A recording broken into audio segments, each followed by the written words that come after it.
Welcome everybody to another episode of the Single Guys Podcast. It's Welcome. Jason And Desman. and we are two single guys, literally. So, we had a previous show that was a bit more serious. We talked about tech, but as the name of our show is The Single Guys, let's talk about being single. True to the name. True to the name. So why are we single, Des? Wow. How to answer that question? I would say it's a lot of reasons, don't you think? Yeah, I've got seem- my reasons. Yeah, it does seem harder nowadays. Yes. So why is it so hard to date? Well, like, what are some of the more difficult aspects of dating in the current environment? Let's not talk about dating under social distancing rules, but just dating in general. Like, what have you found difficult? I can share some of my views. How's it been like for you? Well, I think, especially from my side, a lot of the things that I found difficult was, alright, so backtrack, 10 years, when I went to UK for university, I quite like the open-minded nature of a lot of people. Right? So that's one of the important aspects that, once you get an exposure to, you just never go back. Yep. It's just a little bit hard. Not to talk smack about the people in Asia and things like this, but there definitely will be a difference in terms of mindset, in terms of them doing things. It's a lot more liberal. That's how you would say in the West. Definitely a lot more liberal, and it's not more controlling. Especially if you look in terms of, especially at, let's say a lot of the Asian cultures. You are restricted a lot of times. Well, that's the thing. I mean, when I was in Australia, I dated other Asian girls, but they didn't bring the Asian culture with them in that sense. Yeah. They didn't bring the strict upbringing. They didn't bring the parental concerns when it came to dating. Like, I remember dating, we weren't a couple, but I was dating there's two different girls.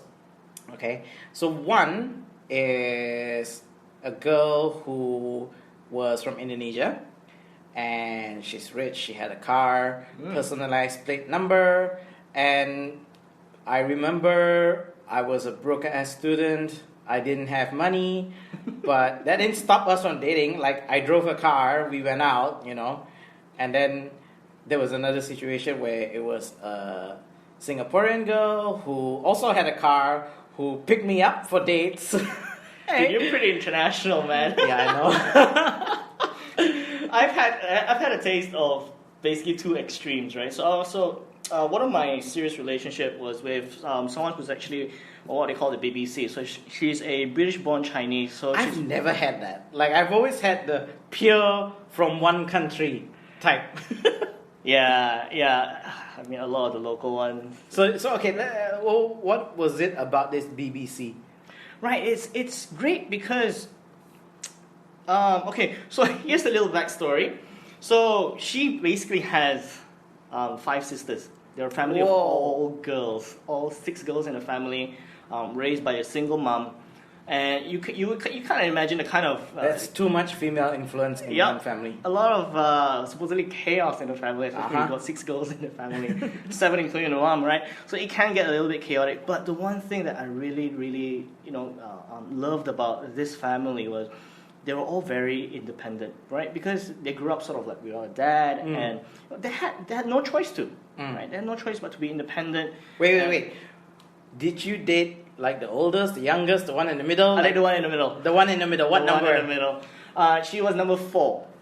Number 4. Number 4 out of 6. So she didn't have the pampered youngest one. She didn't have the detached, older, responsible one. She was right in the middle. Yep, she was right in the middle. Okay. And that's what I really loved about her, in the sense that she was very independent. And it's, especially when you're in university, right? Growing up from Brunei and going overseas, as part of your further education, it's a huge jump. Yep. Such a huge gap. Here, you're basically being spoon-fed a lot of the times. And once you go abroad, it's, guess what? You got to do things on your own. You got to research on your own. You got to read on your own, learn on your own. And when you get a sudden exposure to this, or when you're expected to do this on your own, you take things to the extreme because you're not controlled. Meaning? In a sense, here, let's say when you go to Form 5, secondary school, or Form 6, you have to go to school every single day. Yep. There, it's pretty much up to you. The university doesn't really care because you've already paid your school fees. Exactly, and that's what's most important to them. So whether or not you attend the classes, they don't really care. In fact, they would like you to fail and continue paying more school fees. Exactly. So that's their main concern. So it's entirely up to you. And being suddenly exposed to that, guess what I did in my first and second year? I just partied. I had a lot of fun. I didn't really give you didn't give two hoots about your studies. I have the same story. In fact, I failed my first year. In my second year, I still managed to go to second year, but I actually had to double down. I took additional classes to basically get better scores from my first year. Yeah. So I had to do double duty. In fact, I did that twice. So it was the first year where I screwed up, and then in the third year. Yeah, and I think this is one of the huge potential trap, especially when it comes to UK education, right? First years don't count towards your final score, right? So first year, all you need to do is just pass. So that's where you take things for granted because I just need a passing mark. But that's where the trap is because I partied so much in the first year that when it comes to my second year, I didn't do very well because I was so used to going out. I was so used to going to home parties, going to the clubs, and just enjoying my freedom. That when it comes to second year, I did so bad in my studies that by the third year, I had to make a huge change. To be able to get through university. So it was a good thing I even graduated with honors. That's a lot better than what I could say. For me in my third year, I remember I failed a couple of subjects, a couple of units, and then in my fourth year, when I counted the number of subjects I had left to pass, and this is provided I passed everything. Yep. I was already sure that in one of the 2 semesters left, I had to do additional units for that semester, and I was like, the units I had left was really hard. So I made the decision to go for summer school. Wow. Summer school in Australia is 6 weeks, I think. It starts in the first week of January. It goes on to the middle of February, where I remember celebrating my Chinese New Year there. And I took 2 subjects there. So in my final year, I had 9 subjects. I ended up taking 2 of those subjects in summer so that I have 7 for the remaining semester, provided I passed everything. Fortunately, I passed everything. But despite doing this to help my education, I ended up having a summer fling. There was this girl who I knew from before. I wasn't close with her.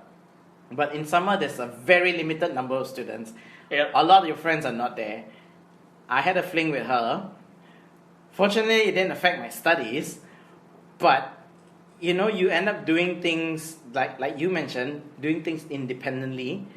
Where you had a routine, and you just didn't want to get out of the routine. It was too comfortable. It was comfortable, I remember doing simple things like going to the laundry is like a date. You go with her, drive your car to the laundry at 2 a.m, put the coin in, wait for 20 minutes for your clothes to wash or dry, whatever. So I had all these dating habits from Australia that when I came back here, I'm not going to go with anyone to do laundry. It's not that romantic. Yeah, it's a complete opposite, right? And here's one of the things as well that I feel is different. Especially when it comes to relationship that you've had overseas. Living in is a normal occurrence. As in, like, your girlfriend living together with you. I think it's a very normal thing, especially when it's overseas, right? So, my ex basically stayed with me so we were dating for a good almost 4 years. And, 3 years, she pretty much lived with me. So, under the same roof. And, when I was talking about how I loved how independent she was, it's, how do I put this? She's very studious by nature, Okay. right? Obviously, because she had to make a living, right? She didn't have a dad to depend on. And so she was very, very studious. She was taking pharmacology. Whoa. Yep. And so, you know, I wasn't studying all the time, Yeah. as I was mentioning, but she never pestered me about it. That's the thing. Ah. She never pestered me about it. So she was just doing her own thing. She expected you to have that discipline and study on your own. Yeah, but she didn't enforce it, you see. That's the thing that I... because it's the Western style of Yeah. upbringing. Correct. It's, right, you know, it's pretty much them living their own lives. Like, yes, it would be great if your significant other could, you know, put in the effort towards that kind of thing, but never once I felt that, you know, I got that from her, which is why it's a good thing. Because I would have never liked that kind of pressure anyway. Eventually I got my act together, but that was the one thing that I was very grateful in the sense that, because I feel a lot of it has to come from trust. If you don't trust your significant other, you wouldn't be able to behave this way. But that would apply everywhere. It doesn't matter if you're in the UK or in Brunei. You still need to trust your partner here. Yeah, but so why is it so hard to date here? Like for me, I know in Brunei, for one, the pool is limited. That is one thing, right? And being at my age, where I'm almost 40, it's harder to date someone in your age bracket, and you have to go, either you go down the pool of much younger girls, and there's nothing wrong with that, because half the time I don't even act my age. You and me both. But it's still harder to meet them because you're not in that age group. You're not in the same social circles. Yeah, and I feel that that's why there's a clear difference, right? Especially here, you don't meet new people normally. So here it always has to be through a friend of a friend, or I don't know, if you go to the same, I don't know, like church, or go to the same dance studio or whatever it is. At least in the same kind of activity, you might meet someone. Same level of interest, kind of thing. Yeah. Not as when you, let's say, back in the days of university, where you would just hang out normally, meet new people almost naturally, every other week. Very naturally, right? It's just completely. How do we solve this, man? We've had this question for a while. Like, I've been single for such a long time. I think there's a part of me that doesn't want to be attached.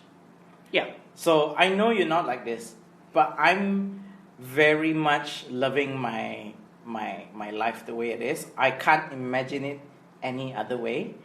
I enjoy doing things on my own, making my own decisions without having to think about other people. Maybe that's selfish, but the idea of having somebody there and then me having to talk to her, hey, what do you think about going to this place today or tomorrow to eat? It's like, no. In my head, I'm like thinking, I want to eat fish and chips. I'm going to go have fish and chips. I don't care, So just the idea of like sharing even my decision making is like, oh, geez, do I want to do this? But I know you're different because you want to do this. You're quite... It's a back and forth. I feel like it's a very back and forth. There was a period in my life where I felt really lonely and, that I was really looking for... Because I feel like the happiest times in life, I feel like when they're shared, it makes a great deal of significance, right? Especially when you can share certain happy memories with your significant other or with just somebody else, even just friends, You shouldn't have to go through life alone, right? I feel like that's a lot harder than definitely when you don't have somebody to lean on and to depend on to encourage you and to support you. So I think the support is one thing. I'm not quite sure about going through life sharing your happiness with people because I have pretty happy moments and I don't I'm not saying as a single you can't, but it's just like me personally, I felt like it was such a back and forth because I was so used to having somebody there. Right. That when I didn't, it felt really empty. right? It's like something that's just been taken away from you. So for a good period of years, especially because I've been single now for a couple of years now, and it's been a journey, right? It's been a journey for me to sort of learn how to appreciate being single. To learn how to love yourself, taking ownership of your life once again, and not being able to depend, and not being able to not tying in your happiness with somebody. You sound like a girl. I know a few girls that talk like this. Maybe I've gotten soft over the years. Who knows? But I mean, maybe for me it's the other way. I need to learn to not be so selfish, to learn to be willing to share, because I'm so protective of my time, my decision making, my freedom to make those decisions, that I don't want to share. See, which is why we make really good friends, right? Because we've always got opposing views. You're a certain type, I'm a certain type, and it's great. It's like, I would like to... Okay, so think about this, right? The kind of girl you would want to date. Mm-hmm. Okay, right now, what kind of character or behaviors or habits you would have? Like for me, I need to date someone who is independent. Yeah. Same. Because, like I said, I'm pretty selfish with my time, with my decision making. I need her to have her own life as well. I don't want her to always be at my side. I would love to have her by my side to support me in my decision making or some of the things that I do, but I will also do the same for her. But at the same time, it's not a instant 1+1. Yeah. I remember many times when I was dating, and people would send wedding invites. They'd be like, on the wedding invite it says Jason +1. Mm-hmm. I'm like, why do I have to bring my +1? Because for one, I had this ex-girlfriend who was not very, I won't say not very good terms with all my friends, but she just wasn't very approving of them.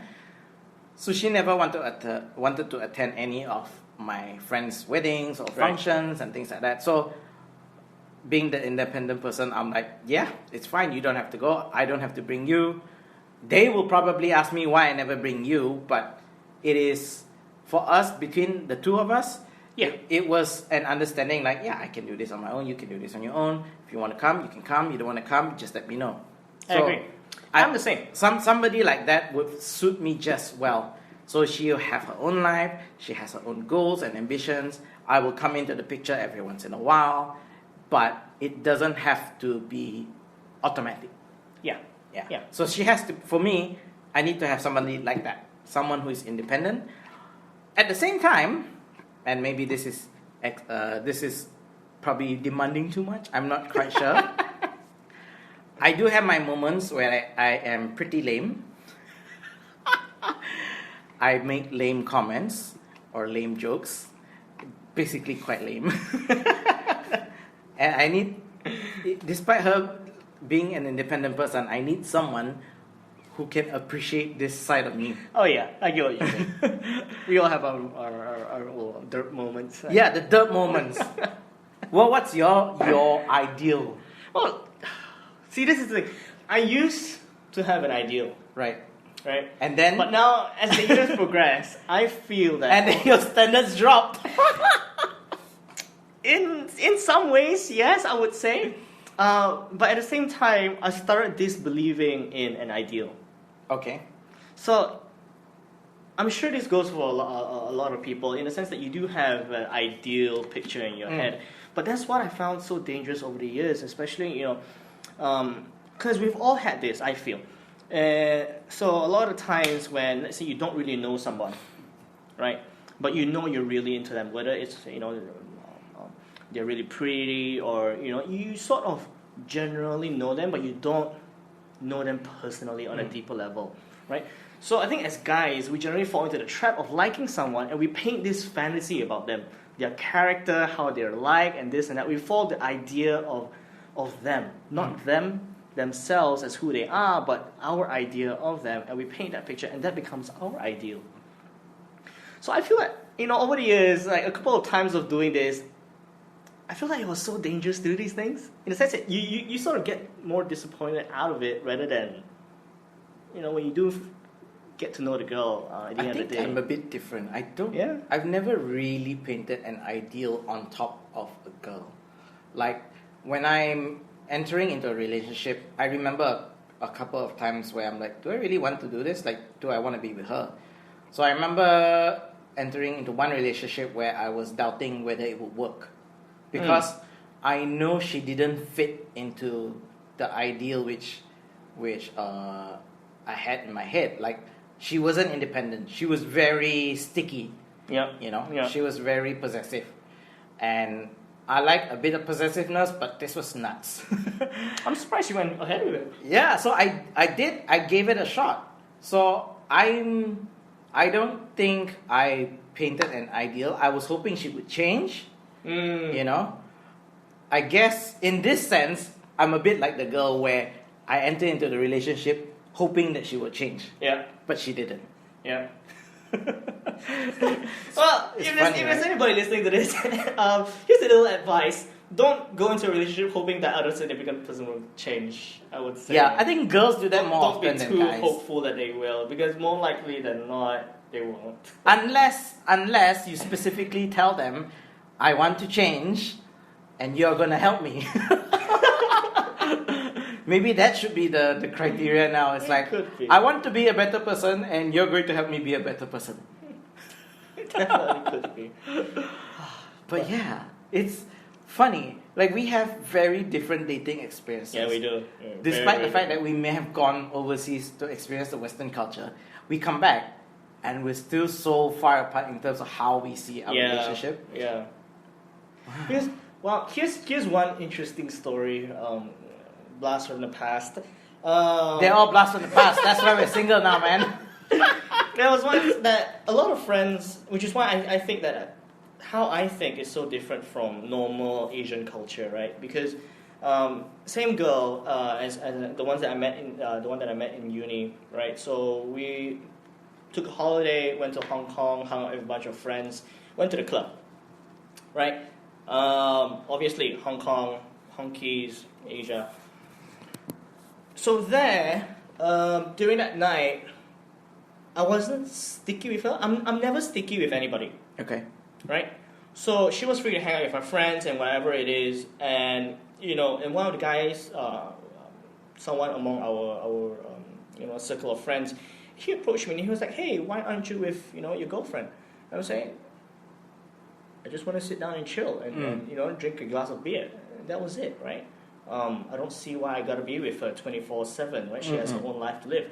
So, and what he said in response was really interesting because, like, well, do you know that if you do that here, it means that the girl is single? And so, like, if the girl doesn't have a boyfriend around, it means that she's single and other guys can approach her and this and that. And I was like, well, then that's for her decision to make. It's not for me to sort of, control who she can be or cannot be with. Right? If some guy approached her and she doesn't do anything about it, that's on her. That's not on me. Right? So I would expect that kind of I don't know. Would you call it independence kind of thing? It is an independent thing. Yeah. So you would expect her to make the right decision and tell the guy. Exactly. Tell the guy approaching her, hey, I'm with this guy. Yeah. So I don't know. I just feel that it's different when it's back here. But that's Hong Kong, right? It is Hong Kong. That's surprising because Hong Kong is quite a British place. Yeah, and there were guys who were trying to pick her up and things like that, which I wasn't that bothered about.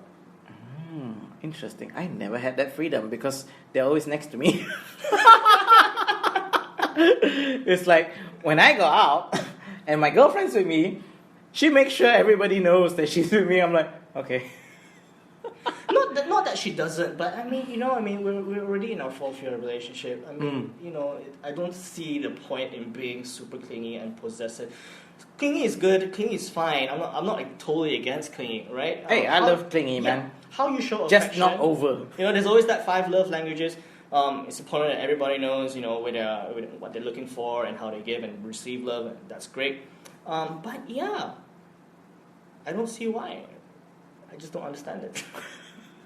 Okay, so now we've spoken about a lot of our dating experience overseas. We've talked about how it's quite different here. Yeah. And we've also spoken about our diminishing pool of options. It doesn't look very good for either of us. We've pretty much, if anyone is still listening to this, right, after, 25 minutes already, if anyone is still listening to this, if there's a girl out there who's like, hey, this guy sounds like somebody I would date, they might be quite put off by now. Quite possibly, yes. So yes, the Single Guys podcast, it will continue. Because it will remain that way. It's gonna remain the Single Guys because we're gonna remain single, not by choice. Oh man, this is horrible. We're killing ourselves here. We are killing ourselves. We're killing our market value. What market value? I think it was all gone already from like 10 minutes on. I do hope to retain some. Okay, this has been fun. This has been a good episode of the Single Guys podcast. Follow us on Instagram on the.singleguys, and then send us an email if you like at thesingleguys.podcast@gmail.com. Yep, and as usual, guys, let us know what you want us to talk about. If Yes. you have any ideas. This is Jason. This is Desmond.